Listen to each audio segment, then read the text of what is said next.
Oi, tudo bem? Meu nome é Lorival, sou médico oftalmologista. Fui aprovado em primeiro lugar para oftalmologia nas provas que eu fiz. E nessa série de 3 aulas, eu estou te mostrando a estratégia de estudo que milhares de alunos utilizaram para obter mais de 85% de desempenho nas provas de residência médica. Eu quero reforçar mais uma vez que se eu não tivesse feito isso e visto muitas pessoas conseguindo também, eu também acharia bom demais para ser verdade. Então, eu trouxe mais alguns depoimentos aqui de pessoas que seguiram o que eu estou te ensinando nessa série de aulas. É um estudo prático, é um estudo ativo, então sempre que eu tinha algum tempinho no trânsito, entre uma aula e outra, eu estava fazendo flashcards. Eu obtive resultados maravilhosos que eu vou até comentar aqui para vocês.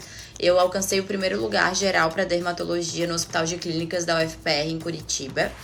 Terceiro lugar geral no Enare para dermato. E alcancei também o 10º lugar geral na prova da UFRJ. Então foram resultados muito positivos, que eu devo muito ao Medcards por toda a estrutura que eles oferecem para os alunos. Então, para quem quer residência mais concorrida, assim como para as outras residências que não são tão concorridas, eu acho que essas ferramentas, elas são essenciais, sabe? Às vezes é o diferencial, é aquela questão outra que tu consegue dar uma virada no jogo. E um beijo. Obrigada, Medcards.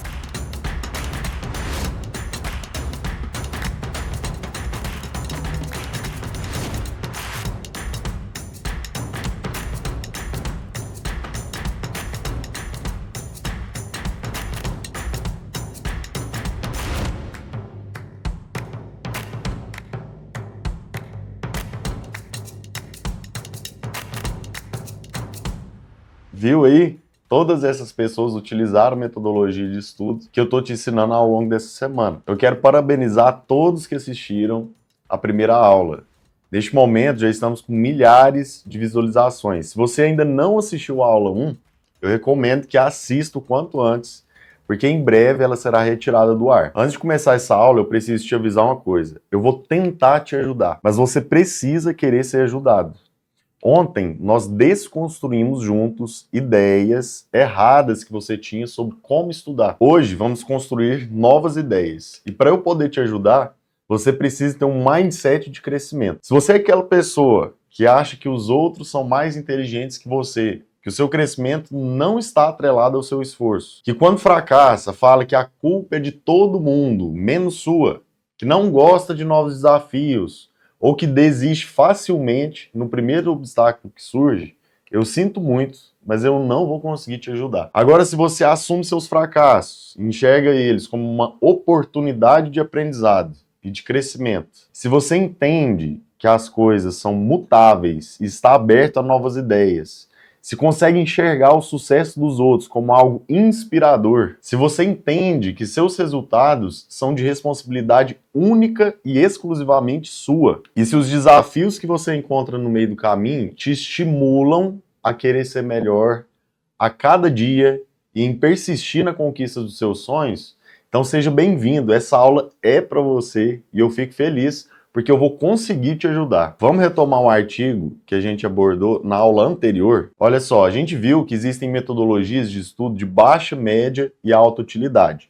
Só que até então, a gente viu de forma mais detalhada só os métodos de baixa utilidade e média utilidade, que é a zona que a maioria das pessoas se encontram. Mas nós estamos buscando alta performance. Então a gente precisa estar aqui no topo dessa pirâmide. É aqui no topo da pirâmide que se encontra apenas uma minoria das pessoas. E não só por isso, mas também por isso que uma minoria das pessoas conseguem aprovação, porque só uma minoria está disposta a aprender como estudar. Só uma minoria tem estratégia de estudo. E eu tô aqui para isso, para te ajudar a clarear a sua mente sobre o jeito certo de você se preparar para suas provas. E tudo que eu tô trazendo aqui para vocês não é achismo, é baseado em ciência. Inclusive foi o que me fez ser aprovado na residência em primeiro lugar nas instituições que eu prestei, além de ter aprovado milhares de alunos que eu tive o prazer de auxiliar ao longo desses 6 anos. Então vamos lá conhecer os métodos de alta utilidade. São 2. Distributed Practice, que é a prática distribuída ou repetição espaçada, e o Practice Testing, que seria o teste prático que você pode fazer, tanto com flashcards quanto com questões. Vamos falar aqui do primeiro, O Distributed Practice é o oposto do Massed Practice que a gente viu na aula passada. O Distributed Practice nada mais é do que você fazer uma repetição espaçada. Imagina só que você tem uma prova daqui 30 dias e tem disponível 40 horas para estudar para essa prova. Ao invés de você estudar essas 40 horas na semana da prova, você vai dividir essas 40 horas em 4 blocos de 10 horas. Então, na primeira semana, você estuda 10 horas, na segunda, mais 10 horas, na terceira, mais 10, e na quarta e última semana, mais 10 horas. O simples fato de você espaçar o estudo com a mesma quantidade de horas estudadas, você consegue um resultado melhor. Aliás, não é só melhor, é muito melhor.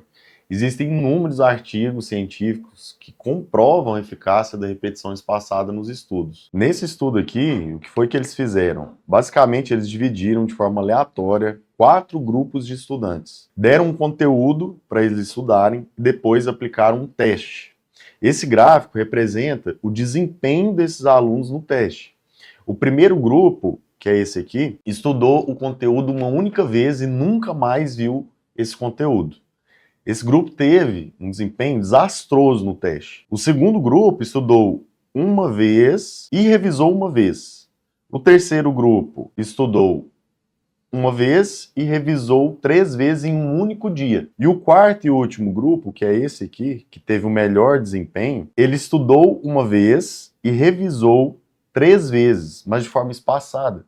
Ou seja, em dias diferentes. Perceba que o desempenho desse último grupo, que revisou em dias diferentes, foi muito superior do que esse outro grupo que revisou no mesmo dia. E detalhe, ambos os grupos revisaram 3 vezes, ou seja, a mesma quantidade de revisão. Então a conclusão é, se você estudar e revisar um determinado tema só em janeiro e eventualmente fazer uma única revisão ali perto da sua prova, você não vai conseguir êxito.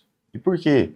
Porque você precisa fazer essa repetição de forma espaçada ao longo do ano. Então, mesmo que você tenha estudado esse tema exaustivamente em janeiro e depois feito uma revisão final para a prova, você não vai conseguir uma nota alta, porque você não espaçou o estudo como deveria. O outro método de alta utilidade é o Practice Testing, que você pode fazer de 2 formas. Com flashcards e com questões. Questões todo mundo já sabe o que é, mas flashcards tem gente que ainda não conhece, eu vou apresentar para vocês. Para quem não sabe, um flashcard nada mais é do que uma pergunta com uma resposta. Você vê a pergunta primeiro, sem ver a resposta, tenta responder aquela pergunta na sua mente e só depois você revela aqui a resposta. O nome disso é Active Recall. Você tem que fazer uma recuperação ativa daquela informação. Para você entender melhor, William Glasser, que era um psiquiatra norte-americano, conhecido e reconhecido por diversos estudos a respeito de saúde mental e comportamento humano, ele criou uma teoria com base em vários estudos e experimentos que fez ao longo da vida.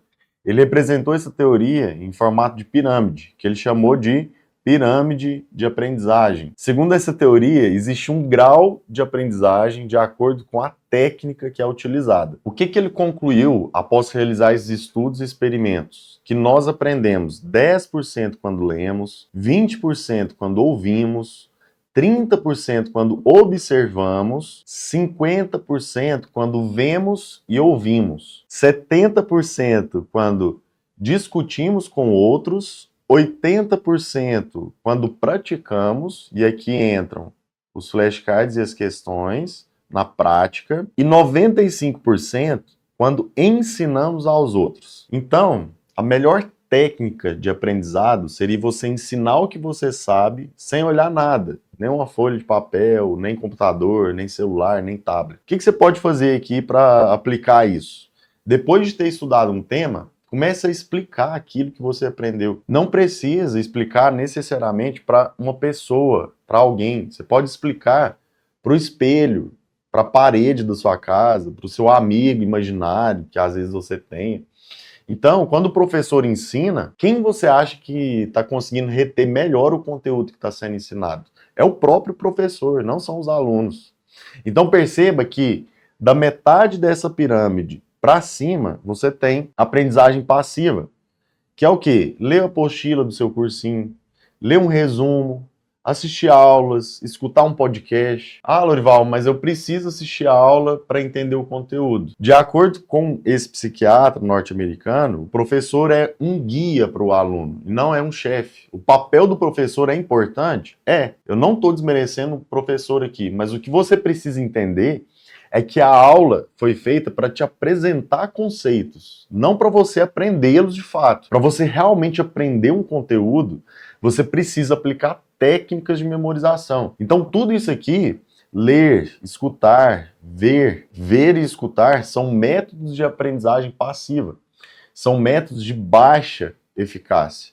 Você concorda comigo que você não pode ficar insistindo no método passivo caso você queira ter o melhor desempenho nas suas provas? Agora, olha aqui, da metade para baixo, você tem o quê? O estudo ativo. O estudo ativo é basicamente você colocar o seu conhecimento em prática. Você vai se testar. Quando você se desafia, você aprende mais. Então coloca uma coisa na sua cabeça.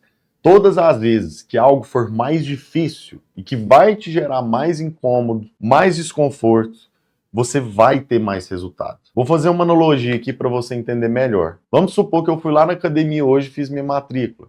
Vou começar pegando pouco peso, certo? Se eu continuar pegando esse mesmo peso baixo durante um ano, eu não vou gerar desconforto no meu músculo, então ele não vai crescer. Agora, se eu constantemente estou aumentando esse peso, essa carga, eu sempre vou estar causando um desconforto novo. E dessa forma ele vai crescer e vai se desenvolver.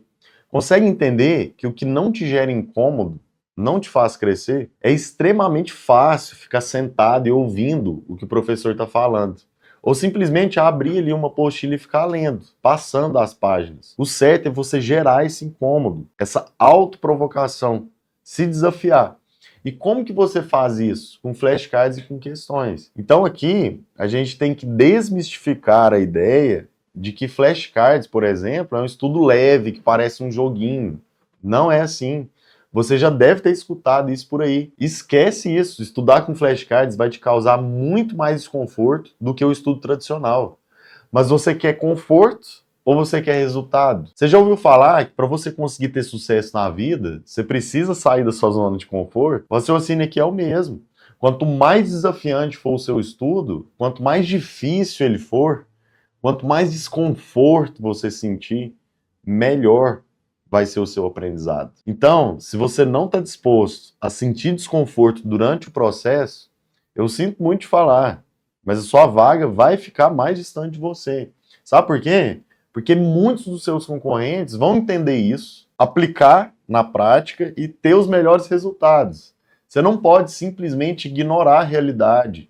Se o seu estudo for passivo, bonitinho, legalzinho, você não vai atingir a alta performance. A alta performance nos estudos só pode ser atingida através do estudo ativo. E ponto. Ah, Lorival, mas eu acho super legal fazer resumos e acho que dá para ler as apostilas também. Ok, mas a realidade não se importa com o que você acha. É sério, a realidade não se importa com a sua opinião. Se você escolher perder seu tempo com métodos de baixa utilidade, seu concorrente vai estar usando os métodos de alta utilidade. E vai conseguir ter um resultado muito melhor. Então, a minha sugestão para você é a seguinte: aceite a realidade. A ciência cognitiva avançou muito nos últimos anos e o bom senso pede para você acompanhar essa evolução.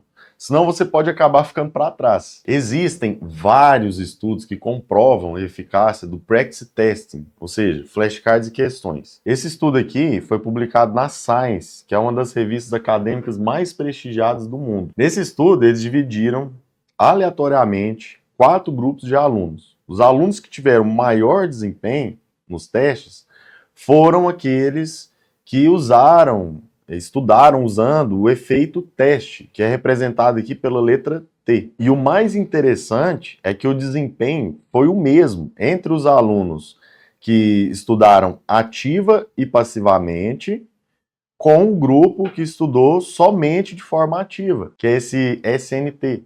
Pessoal, qual que é a conclusão disso? O que faz diferença no seu aprendizado é a letra T. É isso aqui, ó. É o efeito teste. Então, o que vai fazer diferença é fazer flashcard de questão, e não o estudo passivo, que seria assistir aulas, ler resumo, ler a apostila do cursinho. Muito bem, e a partir do momento que eu tomei consciência disso tudo, eu foquei totalmente as minhas energias em metodologias de alta utilidade, que é o estudo ativo. O que foi que eu fiz? Abandonei completamente as apostilas, os resumos e as videoaulas. E eu passei a focar 100% do meu tempo em flashcards e questões. E eu acredito fielmente que foi isso que fez eu conseguir todas as minhas aprovações. Porque antes eu estava usando as metodologias erradas. Então eu estudava e minha nota não aumentava. Depois que eu entendi a importância do estudo ativo, minhas notas aumentaram muito. Eu conseguia ter mais produtividade, ou seja, eu aprendia mais conteúdo em menos tempo. E ainda conseguia me lembrar do conteúdo estudado por mais tempo. Ou seja, o que aconteceu? A minha memória estava ficando mais forte, entende? E agora você deve estar pensando assim, ok, Lorival, já entendi que flashcard é mais eficaz do que ler uma apostila, um resumo e assistir uma aula. Mas como eu vou estudar flashcards e questões se eu não faço a menor ideia do que está sendo cobrado? Eu tenho que fazer isso só quando eu já souber alguma coisa. Mas na verdade, pensa aqui comigo, é o contrário. Quanto menos você souber, mais estudo ativo com flashcards e questões você deve fazer. Calma que você vai entender agora. Responde aqui para mim. Quando você era criança, você aprendeu a andar de bicicleta quando alguém te explicou como andava, ou quando você subiu em cima da bicicleta e caiu 10 vezes antes de conseguir? Quando foi que você mais aprendeu a suturar?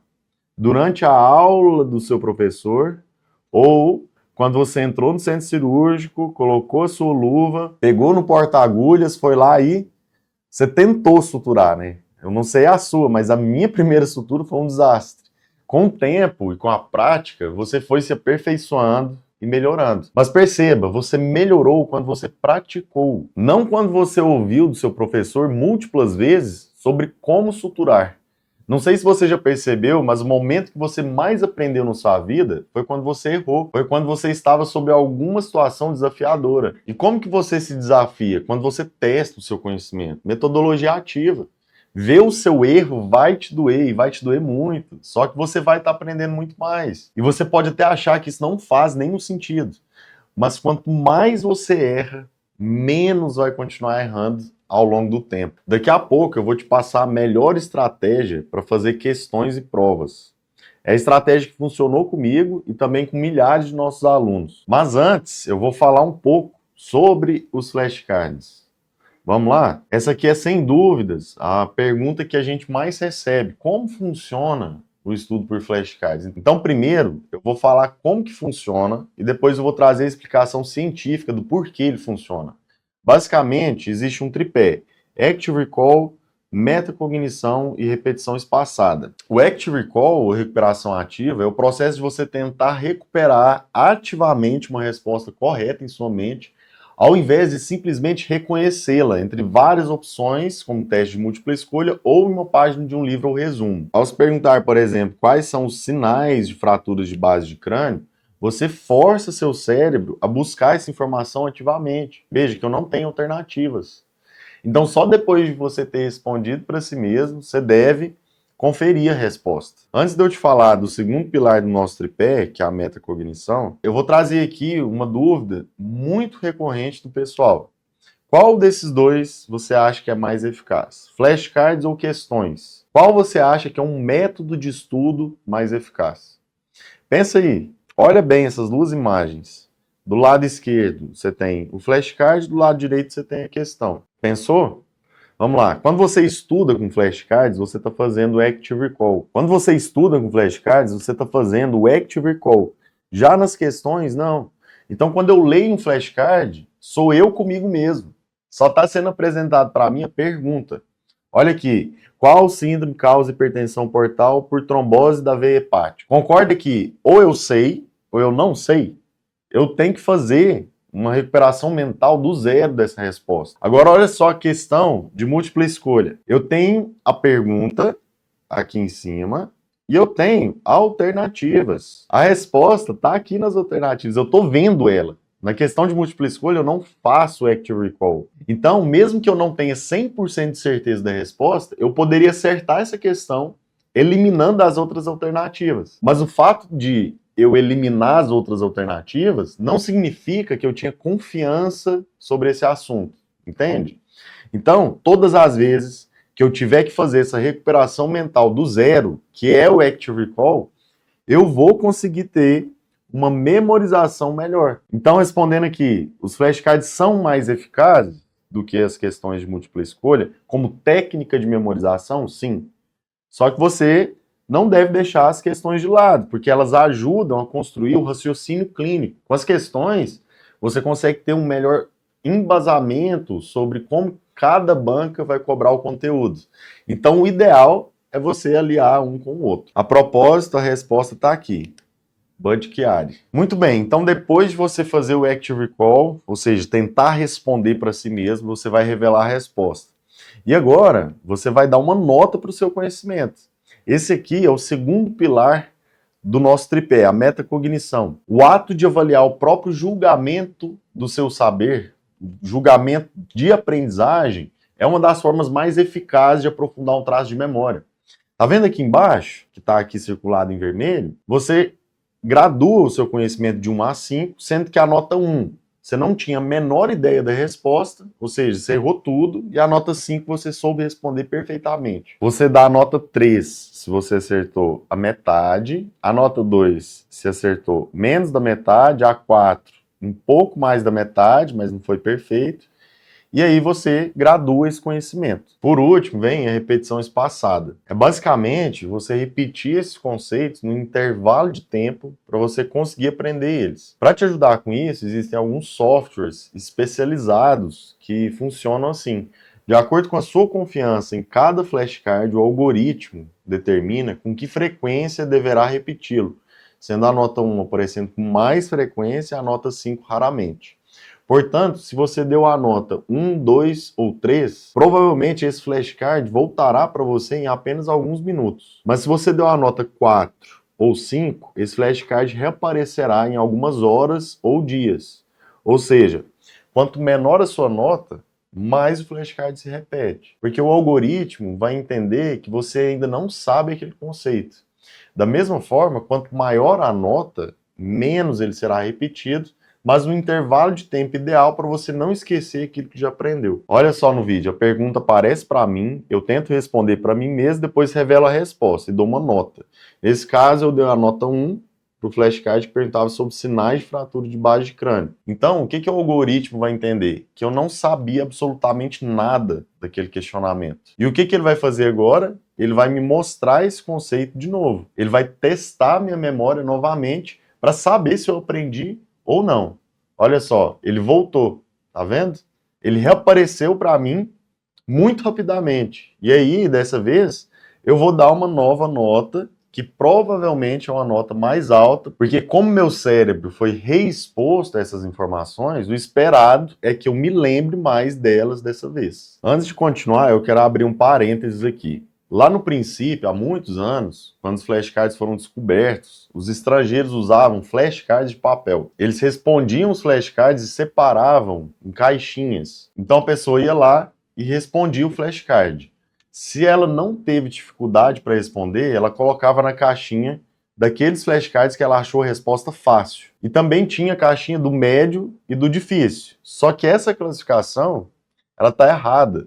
Os estudos mais recentes da ciência cognitiva falam que você tem que graduar a metacognição em 5 níveis, que são aquelas 5 notas que eu acabei de te mostrar. E o que você encontra por aí? Atualmente, no Brasil, como eu te disse, existem alguns softwares e aplicativos que fazem esse trabalho de divisão por você. Só que todos, absolutamente todos, com exceção de um, aqui no Brasil, graduam de forma errada. Eles colocam fácil, médio e difícil, em apenas 3 níveis. Isso está errado. Mas fica tranquilo que mais para frente eu vou te falar qual é o único aplicativo que faz tudo direitinho, como eu estou te ensinando aqui. Com o avanço da tecnologia, o flashcard de papel ficou no passado. Mas pasmem, ainda existe gente que usa flashcard de papel. É a minoria da minoria, mas ainda existe. E qual o problema de usar flashcard de papel? Primeira coisa, a falta de praticidade. Como que você vai levar mais de 10 mil flashcards para o seu plantão para a faculdade, para a fila de um banco, para a biblioteca ou para qualquer lugar que você for. Além disso, esses papéis são muito pequenos, eles podem simplesmente sumir. Eles podem cair no chão, seu cachorro ir lá comer eles. Segunda coisa, fica muito difícil manter esse conteúdo atualizado. Eu não sei se você sabe, mas cerca de 7% do conhecimento médico se renova todos os anos. Então, se hoje eu uso omeprazol, por exemplo, para tratar a gastrite, amanhã a droga de escolha pode ser outra. Terceira e última coisa, nos flashcards de papel não tem como você ter um algoritmo para otimizar a repetição espaçada. Então, assim, conclusão, flashcard de papel definitivamente não é a sua melhor escolha. Agora a gente vai falar sobre a ciência que torna o estudo por flashcards tão eficaz. Lembra que eu te mostrei esse gráfico na primeira aula? Eu não vou explicar ele de novo, porque eu já fiz isso na aula anterior. Se você não viu a aula passada, ainda dá tempo de você assistir. Mas só fazendo um breve resumo, essa curva mostra que o cérebro de todo mundo esquece informações ao longo do tempo. Ao ponto que, se você estudar um conteúdo hoje, por exemplo, você vai conseguir se lembrar só de 20% dele daqui 31 dias. Para sua prova de residência, você vai ter que estudar vários temas. O conteúdo é muito vasto. Pensa que para cada assunto, você tem uma curva de esquecimento dessa. Então, como que você vai fazer para manter esse conteúdo fixado na sua mente e não esquecer para sua prova? Simples, repetindo de forma espaçada. A razão pela qual a repetição é tão eficaz é que ela, essencialmente, atualiza a curva de esquecimento de um conceito com uma nova curva de esquecimento mais plana a cada exposição. Cada ato de você recuperar mentalmente um conceito muda a curva para fora, com um cronograma de decaimento de memória subsequente mais lento. Só para você entender, a memória de longo prazo é construída da seguinte forma. Quando você estuda um assunto, as informações são absorvidas inicialmente pela região frontal do seu cérebro, formando a memória de curto prazo. Para que essa memória de curto prazo se transforme em uma memória de longo prazo, essas informações precisam chegar na região posterior do seu cérebro. Isso só acontece se você repetir, porque a repetição vai criando conexões neuronais cada vez mais fortes. E para facilitar essa repetição, os flashcards são ideais. E por quê? Porque são conceitos curtos. O segredo é você transformar grandes conceitos em conceitos menores, para facilitar a absorção desse conteúdo pela região frontal do seu cérebro e, num segundo momento, a migração dessas informações para a região posterior, que seria a formação da memória de longo prazo. Antes de eu começar a falar da melhor estratégia para você fazer questões e prova, sempre tem gente que pergunta se o ideal não seria fazer os próprios flashcards. Eu vou te dar 2 motivos para você não fazer os próprios flashcards. O primeiro é que você não vai ter tempo. Eu seria contraditório se te pedisse para você fazer seus próprios flashcards. Afinal, o nosso objetivo aqui é fazer você dobrar suas chances de ser aprovado na residência estudando apenas 3 horas por dia. E o segundo motivo é que enquanto você está perdendo esse tempo, seus concorrentes estão otimizando o estudo utilizando flashcards prontos que já existem no mercado. Para finalizar essa parte dos flashcards, se você chegou até aqui e ainda acha que usar flashcards é algo opcional durante sua preparação, então eu tenho uma tarefa para você. Entra no site de qualquer grande instituição e puxa a nota de corte de 2016, quando os flashcards ainda nem tinham chegado aqui no Brasil, e compara com os anos subsequentes. Vai lá, você vai ver o quê? O ponto de corte aumentou de forma considerável. Se você me perguntasse em 2016, um ano antes da popularização dos flashcards aqui, se era possível conseguir aprovação sem usar essa metodologia, eu te responderia que sim. E por quê? Porque ninguém usava. Hoje em dia, se você me fizer essa mesma pergunta, eu vou te responder com toda certeza que é muito improvável. Você vai entender o quanto flashcards são eficazes para o seu aprendizado quando você começar a resolver questões. Você vai se lembrar do conceito-chave que estava lá no flashcard e que serve para matar uma questão. Então, por exemplo, vou dar um exemplo aqui para você entender. Vamos supor que tem lá uma questão gigantesca de trauma que trouxe uma tomografia computadorizada. E aí você viu lá, por exemplo, fraturas ósseas, lesões parenquimatosas, hemorragia, Trouxe também achados clínicos e dentre esses achados apareceu para você lá a palavra midríase. Então, o que você precisa saber disso tudo? O paciente está com TCE e tem midríase. Pronto, você mata a questão. Você não precisa saber tudo da medicina, tudo que está na questão. Você só precisa encontrar as palavras-chave. Aí o enunciado está te perguntando possível diagnóstico. E lá nas alternativas vai ter herniação de úncus ipsilateral, do mesmo lado, a pupila midriática. Você entendeu? Toda questão tem esse conceito-chave. E é aí que os flashcards entram para vocês conseguirem matar qualquer questão. Pessoal, para tudo na vida a gente precisa pensar antes no como a gente vai fazer algo, para a gente não ter surpresas ruins lá na frente. Então eu vou te ensinar a forma que eu desenvolvi para resolver questões. Quer dizer que é a melhor? Não, mas foi a forma que garantiu todas as minhas aprovações e é o que a gente passa para os alunos. E aqueles que aplicam têm um excelente desempenho nas provas de residência. Eu vou passar para vocês um passo a passo sobre o que fazer na prática em relação às questões. Eu já te adianto, você não vai conseguir ser aprovado se não fizer questões. Eu já conversei literalmente com centenas de pessoas e eu nunca vi alguém que tenha tido um resultado bastante expressivo sem ter feito um número considerável de questões. Então, se você pensa em entrar numa residência concorrida, você vai ter que fazer muitas questões. As nossas pesquisas mostram que aqueles alunos que foram muito bem nas provas, geralmente chegam a fazer 18, 20 mil questões. Então, passo 1 é você obter uma fonte de questões. Existe uma infinidade de opções para você adquirir banco de questão. Várias empresas oferecem esse tipo de serviço. E aqui você tem que se atentar para uma coisa. Escolha um curso ou banco que tenha pelo menos 40 mil questões. Provavelmente você não fará essas 40 mil. Mas se você escolhe um banco que tenha 5 a 10 mil questões, isso é pouco. Uma vez que você teria que fazer entre 15 a 20 mil para ter um excelente resultado. Então, se você pegar um banco deficitário, você vai ficar fazendo questões repetidas, sem o número necessário que você precisa. Você só tem que tomar cuidado, porque ultimamente tem até estudante vendendo banco de questões na internet. A pessoa nunca foi aprovada em residência nenhuma e está querendo te empurrar isso. Com tanta gente oferecendo, tantas coisas, eu entendo que você pode até ficar um pouco perdido, às vezes, mas procure pelo menos saber a fonte do que você está comprando, para não se arrepender depois. O segundo passo é definir quantas questões fazer. E essa é uma tarefa muito difícil. E por que é difícil? Porque isso depende de N variáveis. Depende da curva de aprendizado de cada aluno e de cada tema, já que cada aluno tem uma curva de aprendizado diferente.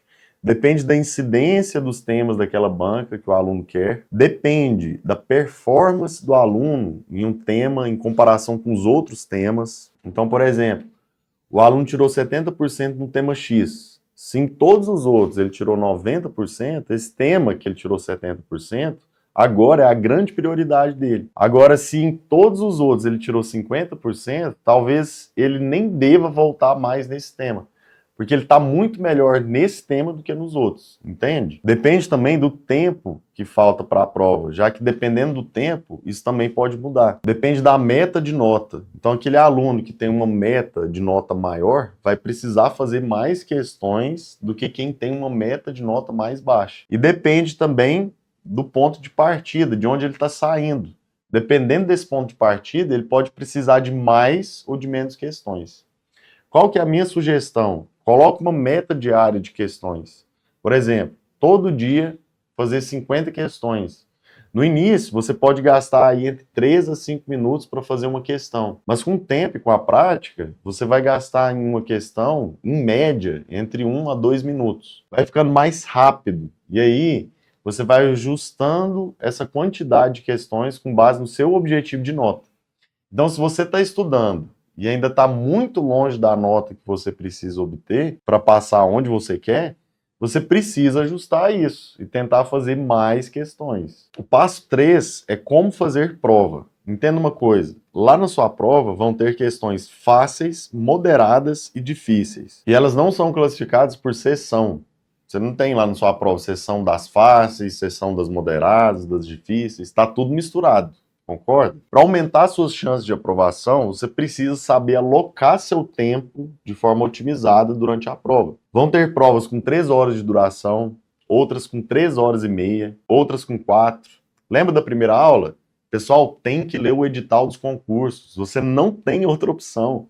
O tempo de prova varia. Algumas provas vão te cobrar um tempo de raciocínio mais rápido e você tem que estar preparado para isso. Beleza, Lorival, como que eu vou saber quais questões são fáceis, quais são moderadas e quais são as difíceis? Antes de mais nada, você precisa entender uma coisa. Esse nível de dificuldade das questões é classificado em 2 níveis. A gente classifica em global e individual. O global é imutável. Ele acompanha um índice de acerto de todos os participantes. Então, vai ter questão que a maioria vai acertar. E por isso ela é considerada uma questão fácil. Vai ter questão que a maioria vai errar. E por isso é considerada difícil. E a moderada está no meio desse caminho. Não tem muita gente acertando, mas também não tem muita gente errando. Isso é imutável. Agora, o nível de dificuldade individual é algo particular. E como que eu vou saber isso? A resposta é simples. Você sabe se a questão é fácil, moderada ou difícil através da sua velocidade de resolução usando as marcações. Eu vou falar como você vai fazer isso daqui a pouco. Quando a gente olha o nível individual, de um modo geral, quando uma questão é fácil, você consegue obter o resultado dessa questão muito rapidamente. Ao passo que uma questão que é difícil, você demora mais tempo para obter o resultado dessa questão. Você concorda comigo que acertar uma questão difícil não te dá mais nota que você acertar uma questão fácil? Então, se você gastar um tempo enorme para acertar uma questão difícil, mas precisar chutar 4 questões fáceis, você alocou seu tempo de forma incorreta. E por quê? Porque você está chutando questões que você tinha mais chance de acertar e gastando tempo com uma questão que você tinha menos chance. Como que isso vai funcionar de forma estatística e gráfica? No eixo Y, a gente tem a chance de acerto em alguma questão. E no eixo X, a gente tem quanto tempo você investiu nessa questão. Se você não investiu um único segundo numa questão, ou seja, esse tempo aqui, que é o 0, você tem quantos por cento de chance de acertar ela? 25%. E por quê? Porque se a questão tiver 4 alternativas, se você chutar uma questão, a sua chance de acerto não é 0%, é 25%, mesmo não tendo investido tempo nenhum para acertar essa questão. Vamos começar analisando como se comporta a questão fácil, que é essa linha verde aqui no gráfico. Então você parte ali dos 25%, e à medida que você vai gastando tempo nessa questão, a sua chance de acerto vai aumentando até chegar próximo ali dos 100%. E por quê? Porque é uma questão fácil, ou seja, para essa questão, se você gastar um tempo menor do que eu estou mostrando aqui embaixo, nesse primeiro traço verde, você vai estar aumentando muito a sua chance de erro. Por quê? Porque você vai estar chutando a questão. A partir de um certo ponto, a sua chance de acerto vai aumentando, até que chega um ponto que a sua chance de acerto ficou muito elevada. Se você gastar mais tempo nessa questão, não vai aumentar tanto o seu resultado naquela questão individualmente. Então isso aqui, que eu acabei de explicar, é para a questão fácil. Agora, olha a linha amarela, que representa uma questão de dificuldade moderada. Você vai partir ali também dos 25% de chance, também vai gastar tempo nessa questão, só que você provavelmente vai gastar um pouco mais de tempo até começar a aumentar essa probabilidade de você acertar essa questão. E esse tempo extra que você está gastando, você também está aumentando sua chance de acertar, mas você gasta mais tempo proporcionalmente para aumentar a sua chance de acertar, até você chegar ali perto dos 100% de chance de acertar essa questão. Você vai gastar um tempo maior em comparação à questão fácil. Então, o raciocínio da questão moderada é exatamente o mesmo da questão fácil. Se você gastar pouco tempo nela, você vai estar praticamente chutando a questão. E a partir de um certo tempo que você gastar nela, sua chance de acertar essa questão continua aumentando, mas cai muito, porque essa é uma curva logarítmica, não aumenta tanto. Por último, temos a questão difícil, representada pelo traço vermelho. Na questão difícil, você gasta mais tempo até começar a aumentar a sua chance de acertar a questão. E a curva da questão difícil tem uma inclinação ainda menor do que das questões anteriores. Então, você vai gastando e cada vez mais tempo para tentar acertar a questão difícil, até que ela chega também em um platô e vai aumentando bem vagarosamente a partir daí. Ou seja, até um certo tempo, você está praticamente chutando a questão difícil. E a partir de um certo tempo, a sua chance de obter resultado daquela questão diminui bastante. O que isso quer dizer? Olha agora para esse risco vertical em azul. Vamos supor que você decida gastar o mesmo tempo em todas as questões da prova. Vamos supor que você gastou 3 minutos por questão, podendo variar de acordo com a pessoa e com a prova.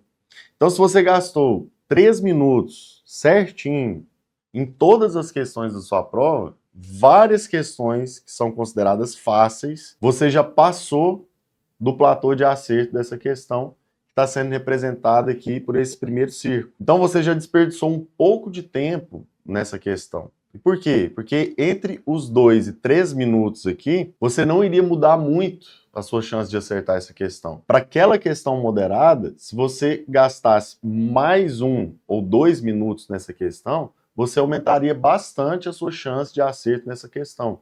Enquanto na questão difícil, você está praticamente chutando, olha só, essa questão. E por quê? Porque em 3 minutos é praticamente impossível você fazer o raciocínio adequado para uma questão difícil. E com isso, você acaba por desperdiçar a sua chance de acertar a questão. Então, qual que é a nossa conclusão disso aqui? Questões fáceis, moderadas e difíceis exigem que você aloque tempos diferentes para cada uma delas.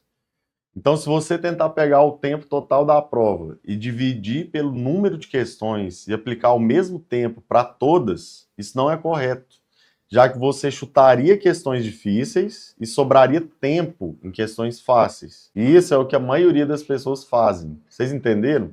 Esse conceito é extremamente importante para a gente poder continuar daqui para frente. Beleza, então, já entendi que na minha prova vão ter questões fáceis, moderadas e difíceis. Mas como eu vou identificar isso?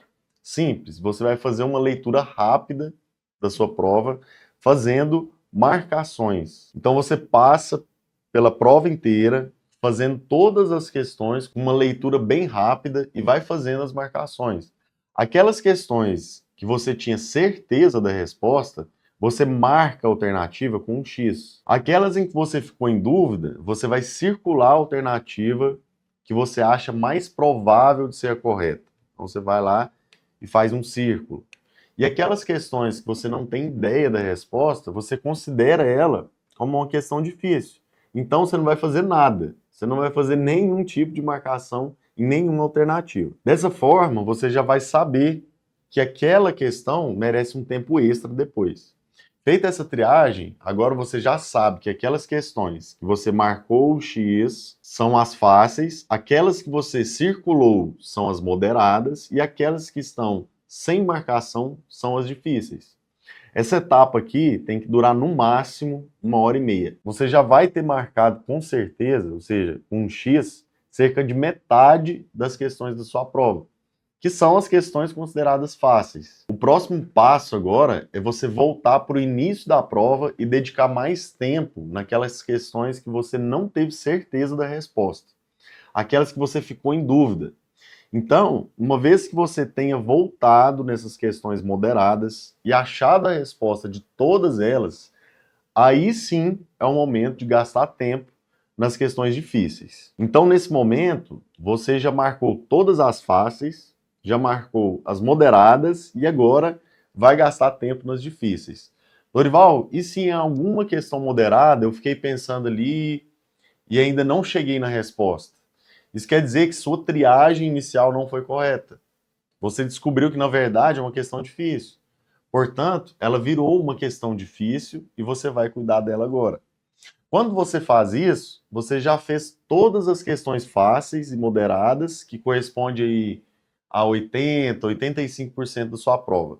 Então, mesmo que seu tempo acabe, quais questões serão chutadas? Somente questões difíceis.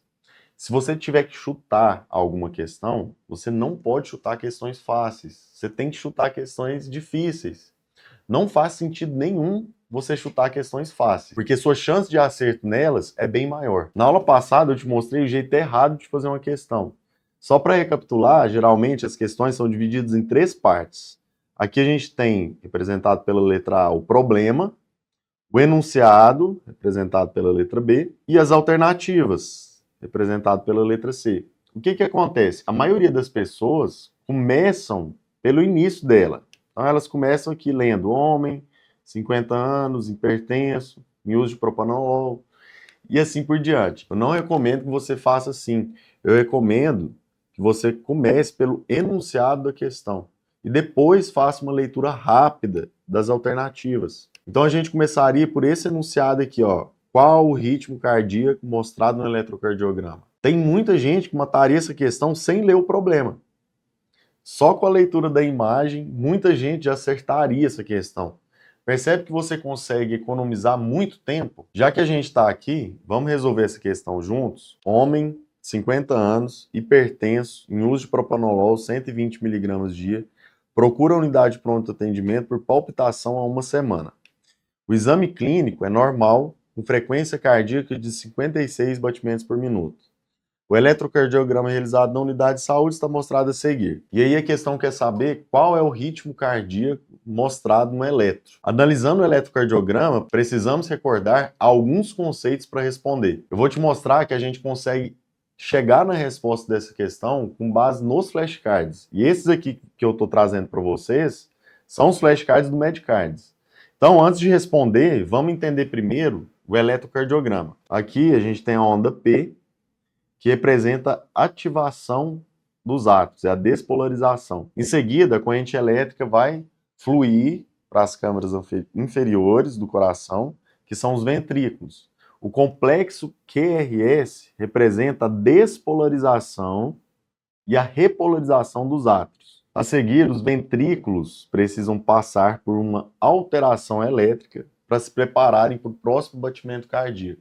Isso é representado aqui pela letra T, é quando acontece a repolarização do ventrículo. Para te ajudar a entender essa questão, eu coloquei a imagem que é trazida pela questão aqui e a gente vai caminhar juntos, tá bom? Isso aqui é uma bradicardia? Não, porque veja que a distância entre as duas ondas R do complexo QRS, essa distância aqui, ela teria que ser maior que 5 quadradões para ser uma bradicardia. E veja que a distância aqui é 3, 4 quadradões. Taquicardia claramente não é, porque a distância teria que ser menor que 3 quadradões. Então, com isso, a gente já elimina a letra B, que fala em bradicardia sinusal. Por que não pode ser um bloqueio atroventricular de 1º grau? Porque no BAV de 1º grau ocorre um alargamento do intervalo PR, apenas. Ou seja, essa distância entre P e R teria que ser maior que 1 quadradão. E ela não é. Por que não pode ser um BAV de 2º grau Mobitz 1? Porque nele ocorre o fenômeno de Wenckebach, que seria o aumento progressivo do PR, como está mostrando aqui a imagem. E aí, o que acontece depois? A onda P é bloqueada.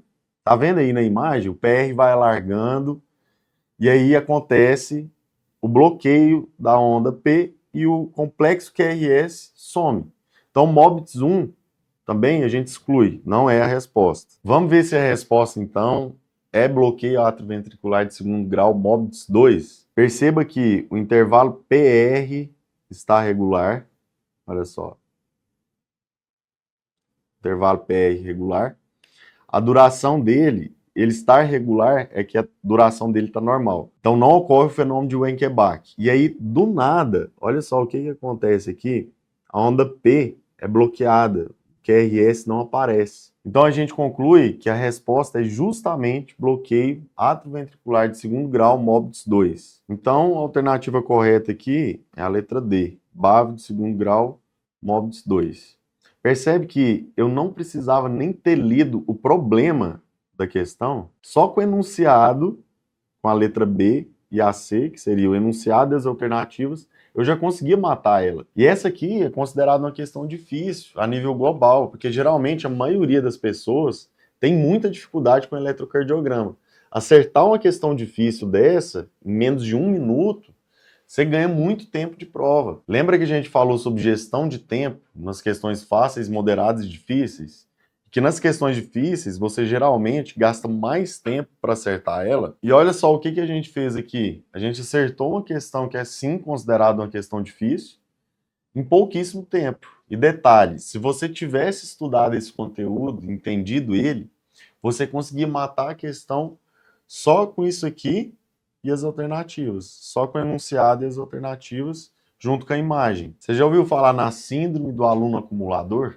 É aquela pessoa que fica namorando ali 1000 anos com a questão. Quando que eu avanço para a próxima questão? A partir do momento, no exato momento, que eu consigo explicar por que eu acertei ou errei ela. Evite o preciosismo. É melhor que você faça várias questões de forma mais rápida do que ficar olhando a vírgula de cada questão. Muitas das vezes, o comentário da alternativa é um texto imenso, mas com a primeira frase, você já sabe se foi o que você pensou ou não. Aí você não vai ficar ali parado 10 anos lendo aquele textão, já vai para o próximo comentário. Combinado? Se você ficar preso demais em uma questão, isso pode acabar te atrapalhando, porque você vai perder muito tempo de prova. Quando você estiver fazendo a questão, tome cuidado com as armadilhas. Então, primeiro, revise o enunciado da questão, procurando por palavras como exceto, errado, certo. Às vezes, você está fazendo a questão procurando a alternativa correta, mas no enunciado da questão tem lá a palavra exceto. Segundo, fuja dos extremismos. Palavras como sempre, nunca, quase nunca, muito, pouco. Geralmente, quando aparecem essas palavras, não é a alternativa correta. Terceiro, se você não está achando a resposta, talvez você tenha interpretado errado. Já aconteceu comigo, por exemplo, de eliminar de cara uma alternativa, só que as outras alternativas eu sabia que também estavam erradas. E aí o que foi que eu fiz? Eu voltei no texto, reli a questão e percebi que era só um erro de interpretação. E aquela primeira alternativa que eu tinha excluído era a correta. A última recomendação é você raciocinar a questão como se você fosse pedir recurso dela. Ficou muito em dúvida sobre qual alternativa marcar, então pense como você argumentaria cada alternativa para pedir recurso dessa questão. Se você conseguir argumentar bem a alternativa, então talvez valha a pena você marcar ela. Bom, agora a gente vai entrar em um tema muito importante. Se você está cansado, mas chegou até aqui, meus parabéns, você está no caminho certo. Muita gente já deve ter saído, algumas chegaram até aqui, mas vão sair agora. E é assim mesmo. Só uma minoria consegue atingir o sucesso. Sempre foi assim e está tudo bem. É como se fosse uma seleção natural. Só os fortes resistem até o final. Daqui para frente, a gente vai aprender a criar constância nos estudos, criar o hábito de estudar e vencer a procrastinação. Criar disciplina nos estudos é extremamente difícil, porque a motivação acaba. E aí, o que você precisa entender é que mesmo se a desmotivação vir, você vai conseguir fazer o que precisa ser feito, porque você vai construir o hábito de estudar. Vai ser algo automático para você. E com poucas horas de estudo diário, você vai ver que é possível sim atingir a sua aprovação. Então vamos lá. Alguém sabe quem é esse aí da foto? Esse homem da foto é o professor Pierluigi Piazzi. Ele era italiano, mas naturalizado brasileiro. Ele foi considerado um dos nomes mais influentes da educação no Brasil.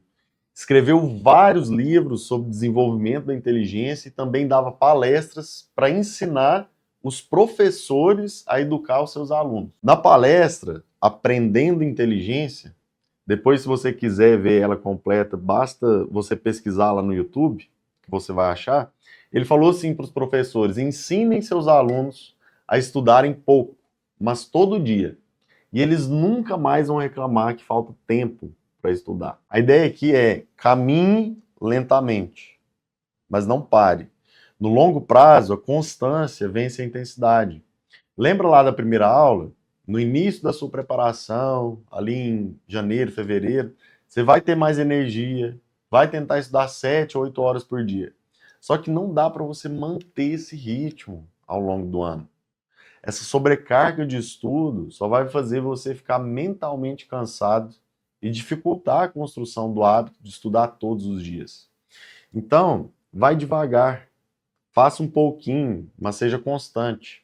Confie em mim, você vai colher bons frutos dessa decisão. Agora eu vou falar um pouco sobre hábitos e procrastinação. E esses são temas totalmente relacionados, porque se eu procrastino, eu não consigo estabelecer o hábito de estudar, concorda? Primeiro a gente vai falar sobre como criar o hábito de estudar. Na minha opinião, todo mundo que vai fazer alguma prova ou concurso deveria ler esse livro, Hábitos Atômicos, de James Clear. Nele eu descobri que meta é bom para dar direção, mas é o hábito que garante fazer o que tem que ser feito. O propósito da meta é você vencer o jogo. No seu caso, passar na prova de residência médica. Já o dos hábitos é fazer você jogar bem o jogo inteiro e assegurar que você atinja todo o seu potencial ali durante a sua jornada ao longo da sua preparação. O autor explica que um hábito atômico é um hábito pequeno, uma rotina minúscula, um aprimoramento de 1%. Só que esses hábitos atômicos fazem parte de um sistema maior. Assim como os átomos são blocos de construção de moléculas, por exemplo. Cada pequeno hábito contribui para a melhoria geral de todo o sistema. James Clear fala que hábitos são como os átomos de nossas vidas. Eles são pequenos, mas são poderosos.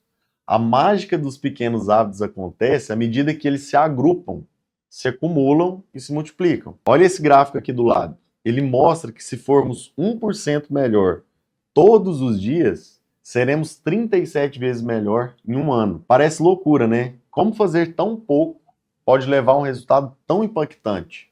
A matemática é a seguinte: se você conseguir ficar 1% melhor todo dia ao longo de um ano, ou seja, 365 vezes 1% melhor, você vai acabar muito melhor, aproximadamente 37 vezes do que você era inicialmente.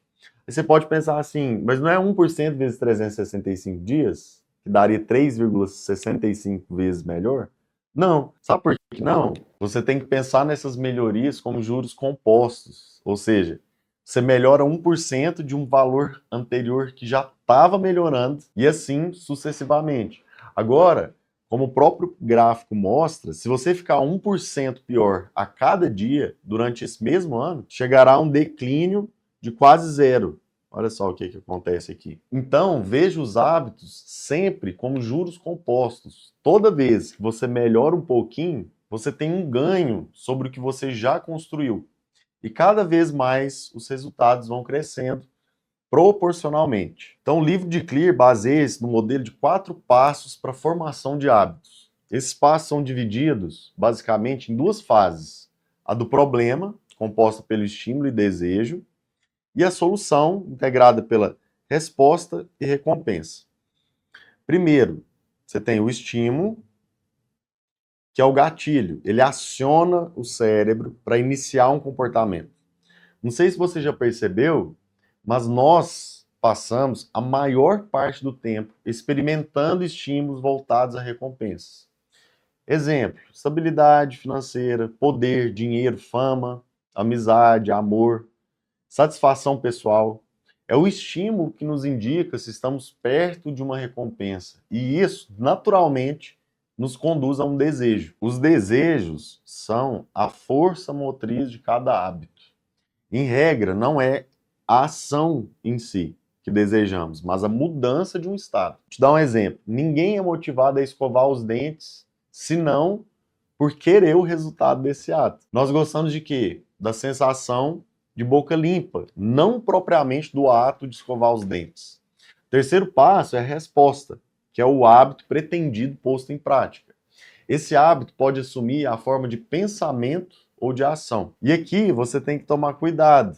Se ele é do tipo que requer mais esforço físico ou mental do que você está disposto a doar, provavelmente sua decisão vai ser o quê? Não executá-lo. E a recíproca é verdadeira. Quanto menor o esforço, menor a preguiça para agir.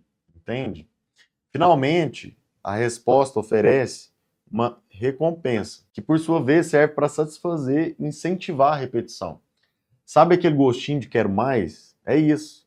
Percebe que sem os 3 primeiros estágios, um comportamento simplesmente não ocorre. E se não estiverem presentes os 4, ele não é repetido. Quer ver um exemplo bem simples cotidiano? Quando seu celular anuncia a chegada de uma nova mensagem de texto, vou até apagar aqui para vocês conseguirem a gente simular de novo. Então, quando você recebe uma mensagem de texto no celular, você tem o estímulo. Você se sente compelido a descobrir logo o conteúdo dela, é o desejo. Você então pega o aparelho, que seria a resposta, e satisfaz de vez a sua curiosidade. Recompensa. Acabou?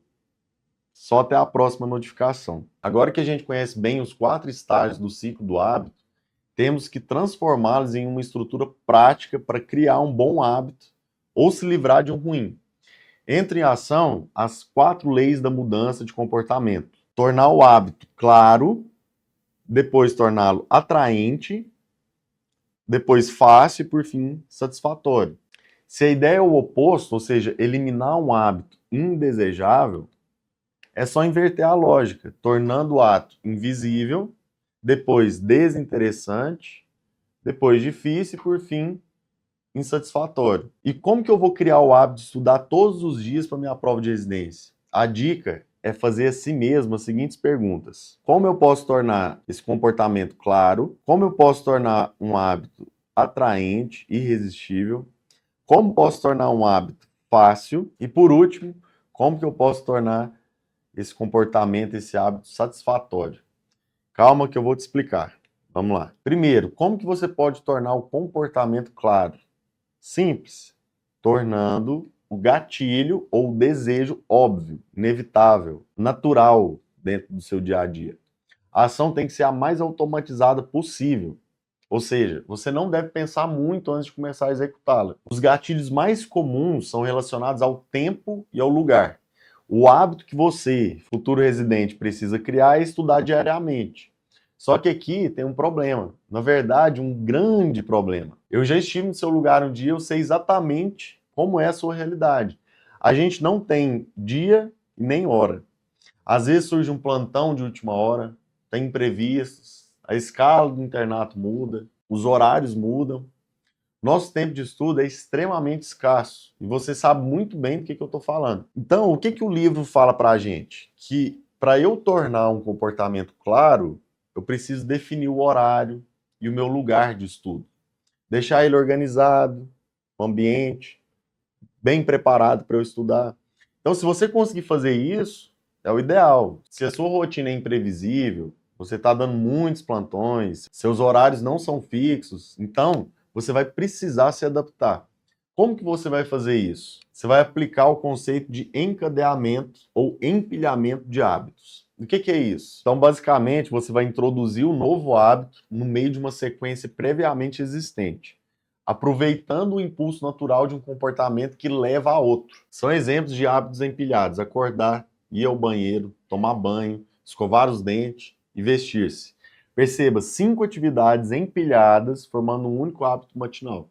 A chave é vincular o comportamento desejado a algo que você já costuma fazer todos os dias. Então eu vou te falar o que eu fazia que funcionou comigo. Como era antes da minha preparação para as provas de residência. Eu acordava cedo, escovava os dentes, tomava banho, colocava minha roupa e ia tomar café da manhã.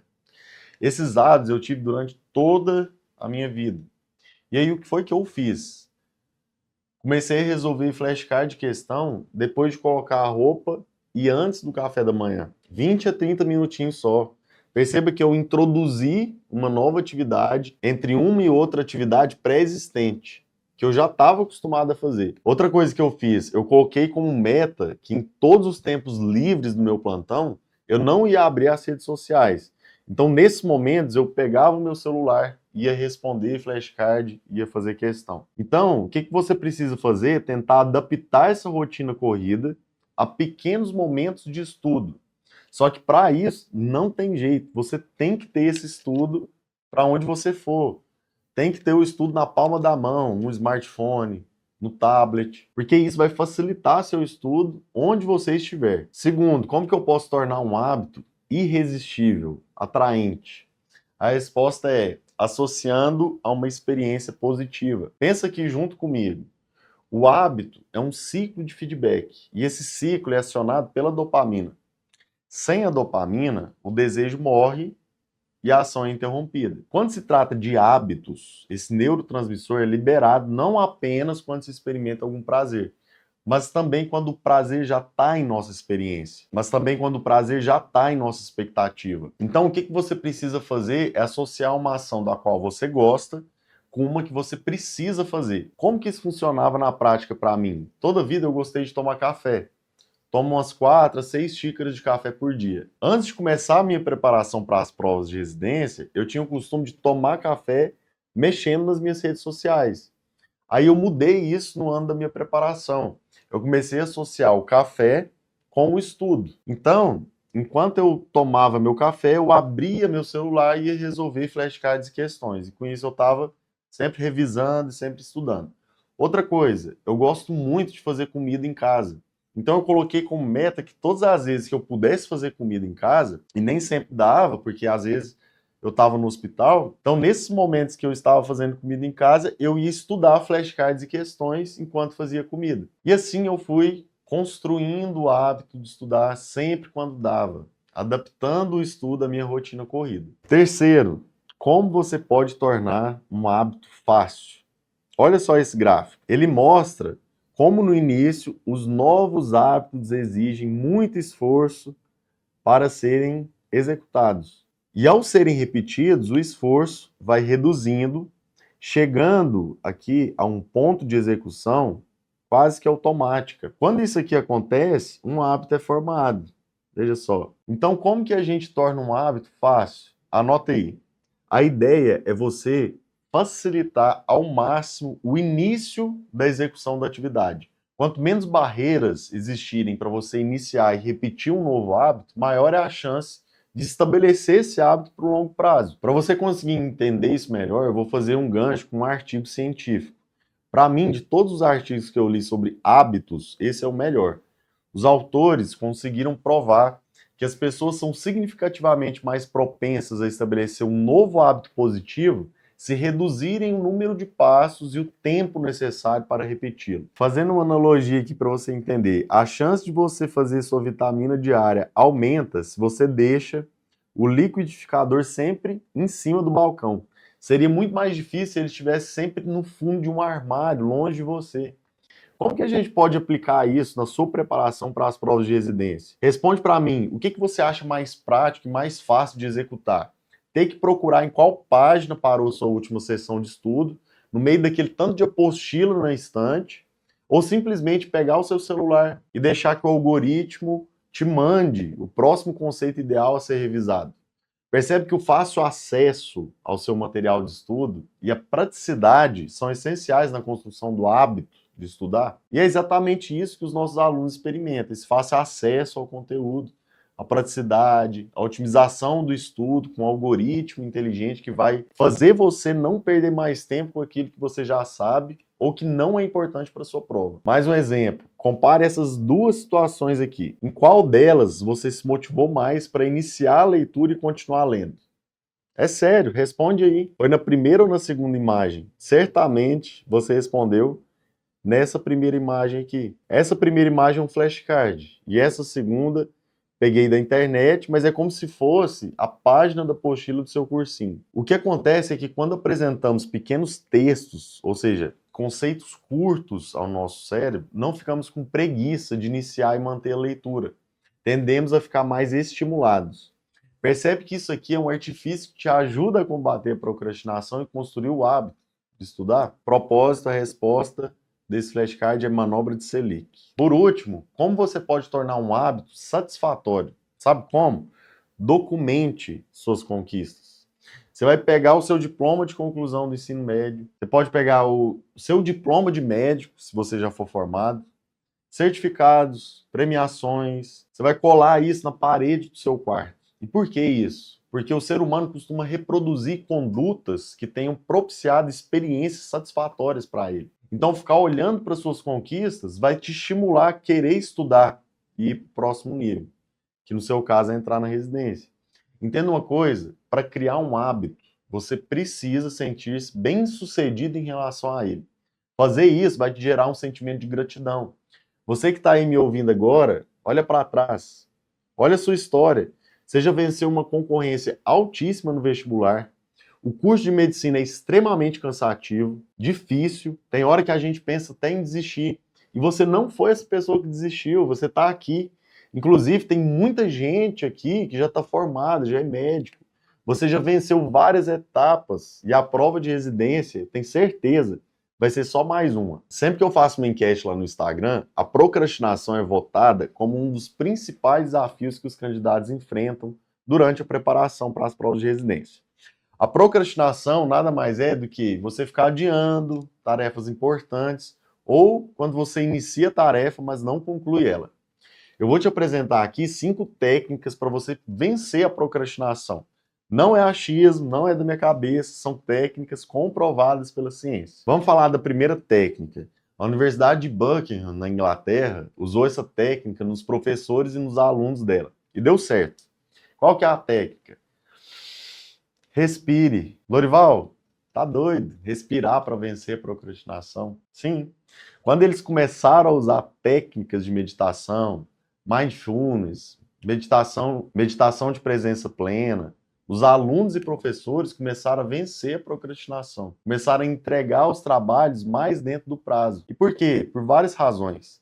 Primeiro que você começa a se conectar com o agora. Só para você entender, eu tô aqui, por exemplo, e começo a escrever um e-mail, vem a impulsividade de abrir uma janelinha do navegador para ver outra coisa. Vou ver, sei lá, a cotação do dólar. Aparece outra propaganda e eu clico nela. Quando vejo, eu estou olhando como que se procriava o dinossauro no período sei lá o quê. Entende? Então a respiração melhora essa impulsividade. A melhor técnica de respiração é o suspiro fisiológico e eu ensinei ela na aula anterior. Se você não viu, volte uma casinha e assista a aula 1. Segunda técnica, divida as tarefas. Ah, Lorival, todo mundo fala disso, para dividir tarefas. Beleza, mas tem explicação científica para isso. Então, só para você ter uma ideia do tanto que isso é importante, na Universidade de Warwick, na Inglaterra, eles ensinam os alunos a fazer mapa mental para facilitar a divisão das tarefas. Pensa assim, ó, quando a gente fala para o nosso cérebro, caraca, eu tenho que fazer o meu TCC. O que que o nosso cérebro pensa? Nossa, mas que troço imenso, que troço enorme que eu tenho que fazer. E outra coisa, a sensação é que eu só posso ficar feliz se eu concluir o meu TCC. O que que você tem que fazer então? Pensar assim, hoje eu vou criar as 3 primeiras folhas do meu TCC. Eu vou criar o sumário do meu TCC. É escrever um capítulo do meu TCC. Pensa mesmo, dá esse comando para o seu cérebro. Ah, mas eu sei que eu não vou conseguir terminar o meu TCC hoje. Beleza, você sabe, mas o seu cérebro não sabe. Ele é literal, ele está entendendo que você vai sentar e fazer o seu TCC. O que que vai acontecer? Ah, meu Deus, que tarefa difícil, que tarefa grande, que tarefa enorme. Deixa eu começar pela minha mesa, que é mais simples. Então, a segunda, divida as tarefas grandes em tarefas menores. Se você tem uma coisa enorme para fazer, faz elas ficarem pequenininhas.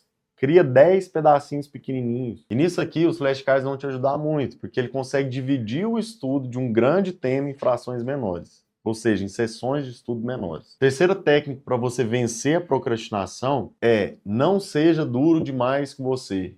Não se castigue. Como assim, Lorival? Não se castigue.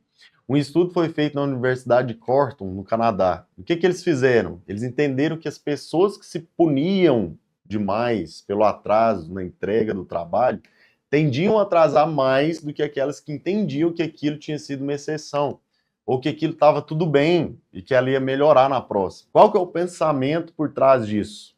Que quando eu me castigo demais, eu já tive a punição e agora eu já estou pronto para errar de novo e atrasar de novo. Entende a lógica? Eu não sei se você já passou por isso, mas eu passo com frequência. Quando eu atraso alguma coisa, eu me sinto culpado daquilo. Eu me puno. Às vezes eu falo palavras horríveis contra mim mesmo. Eu já me chamei várias vezes. Você é um merda, Lorival. Entende? Eu tô me punindo, eu tô me castigando. Então não se puna demais, não se castigue demais. Aprenda com a experiência e pergunte: cara, se eu pudesse viver esse período de novo, o que eu teria feito de diferente para não ter atrasado? A quarta técnica é pense no seu eu do futuro. Como assim, Lorival? Pensar no eu do futuro? Então, não sei se você já virou à noite para entregar um trabalho que era para o dia seguinte e que você acha que vai dar tempo. Até que chega uma determinada hora que você pensa assim, matematicamente não dá mais tempo. Mesmo que eu trabalhe de agora até a hora que eu tenho que entregar, já não dá mais tempo, porque é humanamente impossível. E você começa a sofrer, porque você não fez antes e agora não dá mais tempo. E se você fizer, vai ser meia boca, não vai ser tão bem feito. Então, o que você tem que fazer? Pensar no seu eu do futuro. Se eu tenho que estudar para minha prova de residência, eu começo a pensar no eu, no Lorival que vai ficar aperreado, nervoso, frustrado, com raiva, desesperado se eu deixar tudo para a última hora. Então eu tenho que me conectar com a dor daquilo que eu vou sofrer por não fazer a coisa dentro do prazo. A última técnica para vencer a procrastinação é comemorar. Ah, Lorival, mentira que a ciência fala isso. Fala. Inclusive, algumas escolas já usam a lógica do TC, tempo conquistado. Que é o seguinte, as crianças têm uma tarefa para fazer. Se elas fizerem bem feita a tarefa antes do prazo, elas ganham o TC, o tempo conquistado. Para fazer o quê? Qualquer atividade lúdica que ela queira. E como você pode aplicar isso na sua realidade?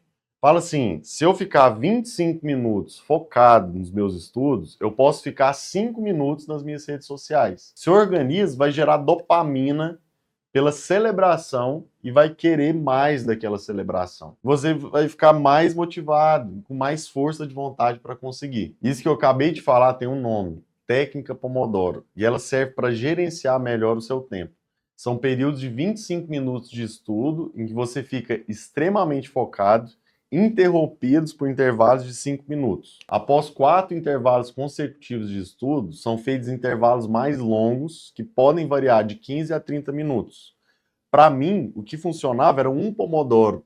O que isso quer dizer? Esse período de estudo intenso e focado de 25 minutos, a gente chama de um Pomodoro. Logo, 50 minutos diretos, sem intervalo, seriam 2 Pomodoros. Tem gente que consegue manter o foco com 2 Pomodoros, ou seja, 50 minutos de estudo direto, ininterrupto. Algumas outras pessoas, como eu, só conseguem manter esse mesmo foco por 25 minutos. Então, o que eu recomendo? Faça o teste. Veja se você consegue manter seu foco, mas foco mesmo, foco total, por 50 minutos. Se não, você usa um Pomodoro só, 25 minutos. Isso aqui vai te ajudar a tornar seu estudo menos cansativo. Só que você precisa respeitar esse intervalo de 5 minutos entre os Pomodoros, porque eu sei bem como funciona. Você entra lá no Instagram, aí depois vai para o YouTube, TikTok, e aí quando vê, já passou 1 hora. Então, tome cuidado. Já que a gente está falando aqui de aprendizado, uma das coisas mais importantes é revisar o que a gente aprendeu. Hoje a gente aprendeu sobre os métodos de autoutilidade. Quais são eles? O primeiro, Distributed Practice, ou prática distribuída, ou repetição espaçada, que seria o quê? Distribuir as atividades de estudo ao longo do tempo. Como que seria isso na prática? Ao invés de estudar 40 horas na semana da prova, você vai dividir em blocos de 10 horas semanais até a sua prova. O simples fato de você espaçar o estudo com a mesma quantidade de horas estudadas, você consegue um resultado muito melhor. E o segundo método de autoutilidade seria o teste prático, que você pode fazer com flashcards e com questões. Aprendemos como fazer prova e questões do jeito certo. Então a gente viu que existem as questões fáceis, as moderadas, as difíceis, e que você vai saber classificar cada uma delas de acordo com a sua marcação. A gente viu sobre gerenciamento do tempo para fazer provas. A gente viu também que a constância é mais importante que a intensidade.